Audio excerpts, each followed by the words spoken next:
यामागे त्याच वेळेला असा प्रश्न पडतो पण की तुम्हाला असं वाटतंय का की यामागे फक्त एमआयएमचे लोक होते? संग्रामजी.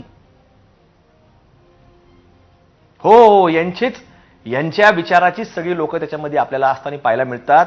आमची पोलीस प्रशासनाकडे मागणी की विचाराची लोक आणि त्यांच्या पक्षाची लोक याच्यात फरक आहे. आपल्याला असं वाटतं का की त्यांच्या पक्षाच्या लोकांनी हे केलं होतं? अधिकृत होते यांच्या पक्षाचे लोक सुद्धा पोलीस स्टेशनला होते. यांचे लोक सुद्धा पोलीस स्टेशनला होते. रस्ता रोको कोणी करायला लावला, त्याच्या मागावर कोण आहे, हे पोलिसांनी इन्व्हेस्टिगेशन केलं पाहिजे. हे थांबवलं नाही पाहिजे यांची चौकशी. हे सगळं कोण करून आणलं? ज्यावेळेला संशय ताब्यात घेतला आणि गाड्या फोडायच्या लोकांच्या, पोलिसांच्या अंगावर जायचं. इम्तियाजजी, तुमच्या पक्षाचे लोक होते असा त्यांचा दावा आहे, तुम्ही काय म्हणाल? नाही, सर्वप्रथम तर मी त्यांना एक क्लॅरिफाय करतो की 2014ला त्यांच्या म्हणण्याप्रमाणे मी जे जिंकलो ते ऍक्सिडेंटली होतं. 2019ला जे जिंकलो ते ऍक्सिडेंट होतं. ठीक आहे, 2024ला जमलं नाही. पण पुन्हा मी सांगतो 2029ला पुन्हा एक ऍक्सिडेंट होणार आहे.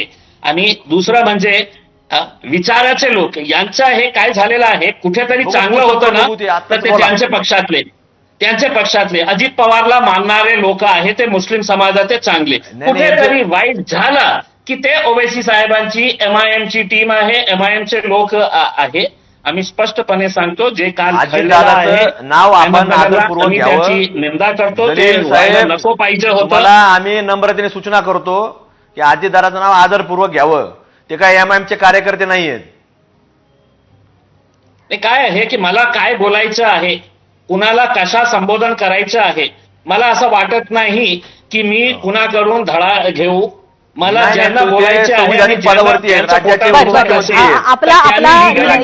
निवडणुकांनी समीकरण विषय थोडासा बाजूला राहतोय. तुम्ही कोण आहे की मी का ऑनरेबल रिस्पेक्टेड